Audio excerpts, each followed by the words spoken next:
Hello everyone, welcome back to my YouTube channel. I'm Tomiwa Aluko. Today we're going to be talking about mental health, and I'm very happy to have with me Richard Brocklehurst, who is the clinical lead at Sheffield Mind. Sheffield Mind is a charity here in Sheffield that provides emotional and physical support to people who have mental health issues. And Richard is here today to talk to us, to educate us about what mental health is, about how we can improve our mental health, and also give us advice on how to support people around us who are going through mental challenges as well. So, whoever you are, wherever you are, if you have burning questions about what mental health is, about how to improve your mental health, and everything else that Richard is going to talk about today, then you have to keep watching this video because it's going to be very, very educational. You're definitely going to have something out of it today.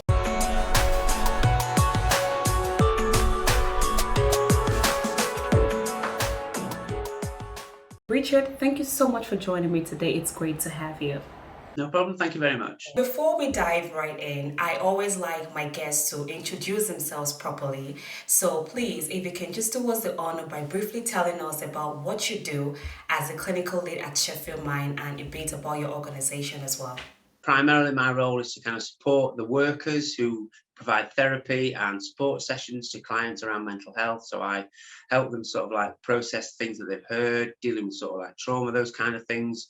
And that's my kind of role. But then also, I have a very key role around safeguarding and risk within the organisation. So if we have any problems around people who are vulnerable and we have to refer them on to statutory organisations, that's my role to kind of help direct people to get the care that they need. In terms of Sheffield Mind, we're a very sort of like embedded organisation here in Sheffield, been here since 1977, providing mental health services across the whole of Sheffield. Key role services that we deliver are counselling and therapy, which deliver one-to-one sessions for people struggling with mental health difficulties. But we also have some very specific commission projects, which we have some money for. A couple of key examples will be what we call the Magpies project, which is helping people with hoarding difficulties, supporting them kind of overcoming hoarding difficulties. And then another project which is key to us here is a place called Safe Space, which is a project supporting people who have suffered domestic violence. So basically we have therapists and art and movement therapists who support clients who've suffered with domestic violence who are kind of hoping to move forward with their lives. We do lots of other things as well, but obviously log on to the website and you'll be able to see what we do. Amazing. Thank you for that brief description about what you do and your organization. So, since we're talking about mental health today, I would really love you to, from your professional point of view, I'd love you to explain what mental health is really, because I feel that people really don't have any clue about what it is. Take for example, back in Africa, Nigeria, where I'm originally from, the moment you talk about mental health, people automatically assume that it's someone who is bound with chains, someone who is literally mad on the street, but they don't know that mental health is, there is a definition for it. So please tell us, what is mental health? It's a really good point you made there, and I think it's about, for me, it's about trying to move it into kind of like the same perspective as physical health. So we all kind of understand, or if you're feeling down or you're feeling well physically, we have an understanding that there's like a continuum, a range of physical health, and it's exactly the same with mental health. For me, mental health is your ability to deal and cope with everyday, day-to-day life. So resilience is probably one of the key sort of factors around your mental health. And what I would also say, maybe reframing it around called well-being. So, because again, times are changing, but you're absolutely right. As soon as people say mental health, we immediately go to that sort of like dark place where things are very, very difficult. So it's around kind of like your continuum of your well-being. So your ability to deal with everyday life and how you kind of process things, how you deal with sort of like the knocks that we get every day, and how you what we would call internalize that. So something around your mental health for me is about how you kind of talk to yourself about things and events. So if you're very sort of like down on the world and your mental health is not strong, so let's say the internet goes down, which is probably a classic example, isn't it? If you're in a bad place, you can kind of maybe go into that whole sort of like, oh, woe is me, the world is against me, because your mental health is not in a good place. You've not got that resilience. Whereas if you're in more of a sort of like resilient well-being place, you go, well, the internet goes down, it'll be back up in 5 minutes, I'll go make a cup of tea, I'll kind of be okay with that. So if you're kind of in a place where things are struggling, your interactions in your sort of like day-to-day life can be very difficult. So I would say it's about recognizing where you are on a day-to-day basis, kind of checking in with yourself. How are things how are for me today? And if we're feeling slightly less resilient, then it's kind of accepting that and going, okay, what can I do today to make myself feel a little bit more accepting of what's going to happen in my life today? That's actually quite interesting because I like the fact that you mentioned that mental health it is our well-being, because we go through a lot every day. We have challenges, we have work, we have kids, and it's very, very important for us to actually look after our mental health, really. And I just want to know from you, what causes mental health problems? It can be a vast range of things. It can be a traumatic event where we've kind of something sad, something difficult has already happened. So then we're struggling to process that, because as human beings, we find it very difficult to process events which shouldn't happen in our lives. So it's out of our realm of kind of like normal experience. So again, we can kind of struggle with that. It can be sort of from childhood and upbringing where we've had a difficult experience. So when we're growing up, we are kind of like taking in information, and we have no experience of what the world is. So if something's happening to us, we think or feel that that is the normal experience, whereas actually in reality it may not be. But then what we call is we kind of internalize that experience, so we expect that to happen. So then when we grow up and become adults, and then that experience, our internal experience doesn't match the external experience, we are then in a difficult place. We can't process it. And also then we've maybe not developed a sense of well-being and self-esteem for ourselves. So then back to the day-to-day stuff, we find it very difficult to kind of deal with those sort of processes. So difficulties around upbringing and our attachment to our caregivers, we can create difficulties. Medical sort of things around schizophrenia, those kind of things where we've actually got a physical chemical imbalance in the brain. So then our brain kind of like, I'm not a medical expert, the way I think about it is like little bulbs that connect together and create pathways. And if all the bulbs are connected, then everything goes in the right order. But if some of those are slightly missing or don't work correctly, then our brain then doesn't function how it should do. So we do have medical interventions and medications that can help sort of like deal with those sort of things around psychosis, schizophrenia, those kinds of things. Mental health can be categorized into two forms, isn't it? So we have the neurotic and the psychotic. Can you just explain to us the difference? So sort of like neurotic is kind of like your own sort of processes, how you've internalized that kind of thing about yourself and your behavior. So then those are things that we can kind of like deal with. And then the psychotic is exactly as you alluded there. It's the chemical imbalances in your brain, which kind of need to then maybe medication to kind of make them sort of like stabilized. In recent years, we have experienced, so many challenges globally now. Now I'm talking about COVID. Initially it was COVID, but now it's the monkeypox, and I just feel that people are so scared. People are actually going through a lot that we don't know about. And for us to talk about this mental health topic today is so important to actually help people. But I really want to know, when we're talking about mental health problems, I believe that it starts from a certain stage and then it grows to something more serious. So in your opinion, how can we improve our mental well-being? Mental health, what are the day-to-day stuff that I can do for myself to kind of make me feel in some way feel better? Absolutely, yeah.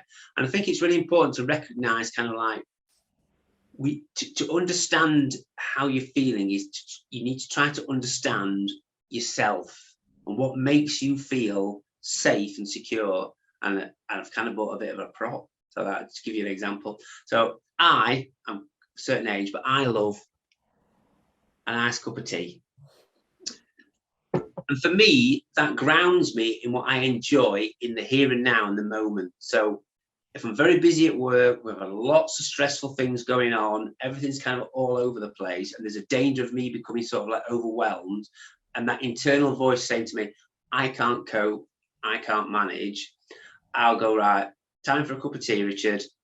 Literally, it doesn't have to be 10 minutes. It can literally be 15, 20 seconds of grounding in, oh, that's nice. I feel a bit better.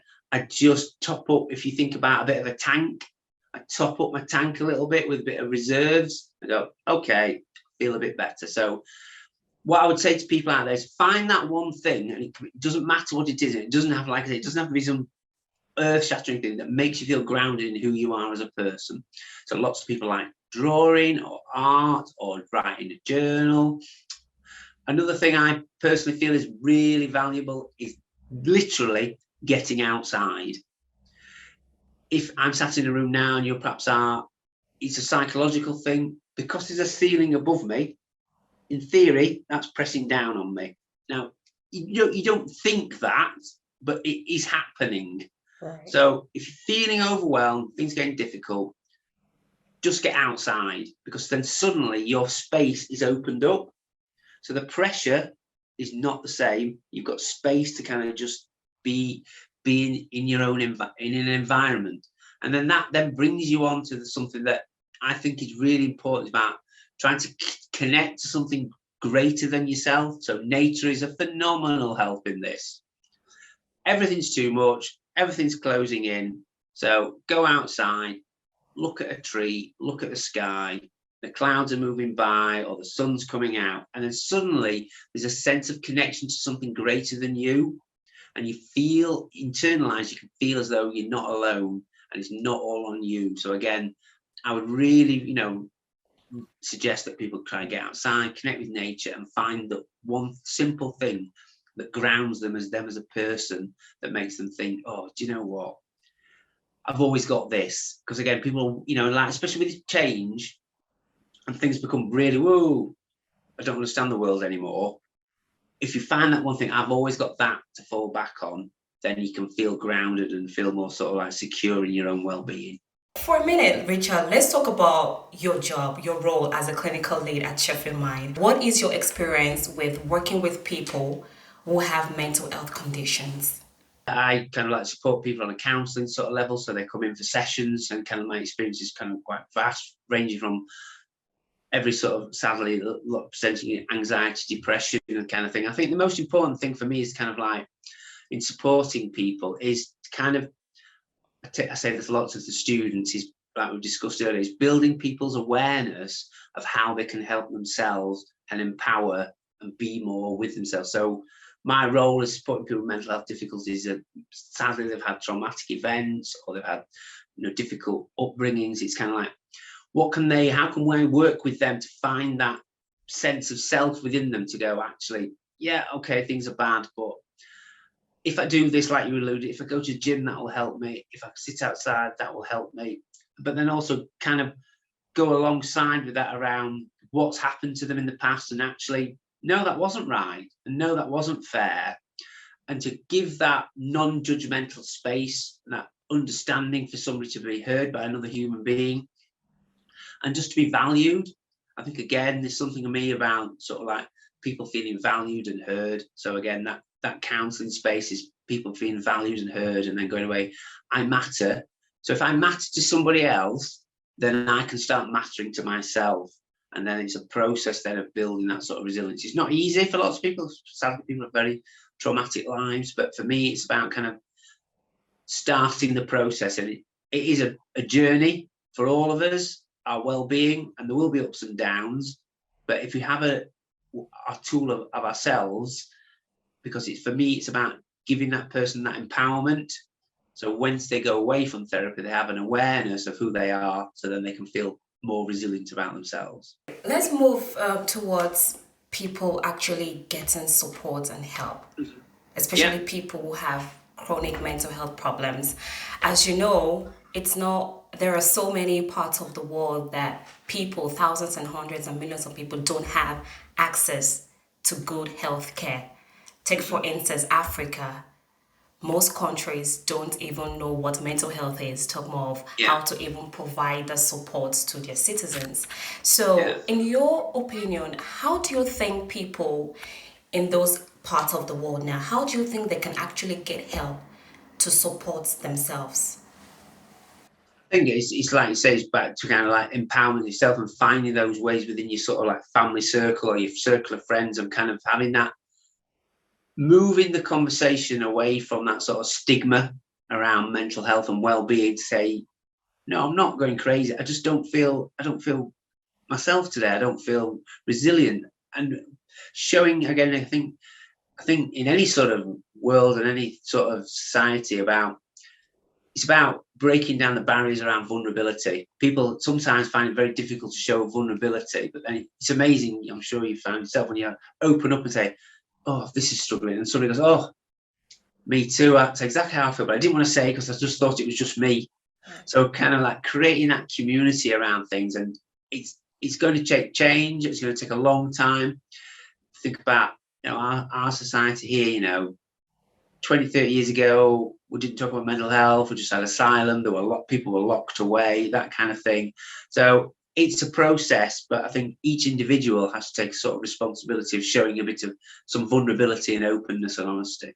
And what about the UK government? Now, let's bring this home to England. What more do you want the UK government and other governments in other parts of the world to do to really support people who have mental health problems?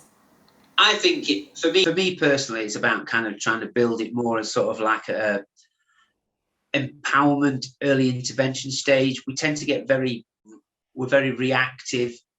We put things at the end of the process when people are in crisis and things and whatever. So again, for me, it's about going back to sort of like looking at child education at school, saying, when you're feeling a bit nervous or anxious, actually saying to each other, oh, I feel a bit nervous or worried about this, and not feeling bad about it, and actually go, yeah, it's part of a natural human thing, but actually by expressing that, I feel a little bit more comfortable with it and being together. So again, how do we then develop a system where people are about empowerment?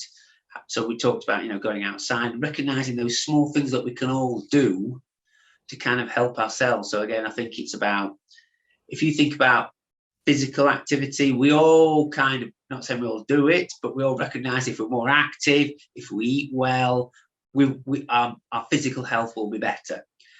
I'm not saying we do it, but there's a general understanding that that's what we need to do. I think what we need to get with mental health is there just needs to be a general understanding that if I open up and show a bit of vulnerability, or I spend 5 minutes doing something, I'm grounding myself, my mental health will improve. And I think that's the process. Then over time, it then becomes more part of who we are as a society rather than somebody else's responsibility. Great, I love that. I love that community togetherness and just raising awareness and just helping people around us. That's very important. Before I let you go, Richard, you mentioned earlier that Sheffield Mind is working to provide emotional and physical support to people around Sheffield who have mental health issues. What more can you tell us about your plan for this year? What more is Sheffield Mind doing to support people here in Sheffield? Yes, so we've got sort of like new projects coming on board. Sort of like we do some training around bereavement online, so that's really positive. We should look on the website. People access free training around people who struggle with bereavement, and also we kind of moving forward back to the kind of like in-person kind of things again. Hopefully, come sort of autumn time. We used to run sort of like groups before the pandemic where people could just drop in, like we were talking around well-being. So hopefully plans around kind of getting those groups back up and running and getting that, as you alluded to, that community feel back. Great, that's amazing. Richard, thank you so much for your time. It's been a privilege talking to you, and you educating us today on what mental health is and how we can improve our well-being every day. It's so great to have you. Thank you for your time. No problem. Thank you very much. Thank you. Thank you everyone for watching this episode. I really hope that you have learned something new about mental health and how you can also improve your mental well-being. I'm going to be including the link of Sheffield Mind organization website to the description box below. So if you have any questions, if you would like to contact a professional and talk about your mental health, please click on that link and get the right support you need.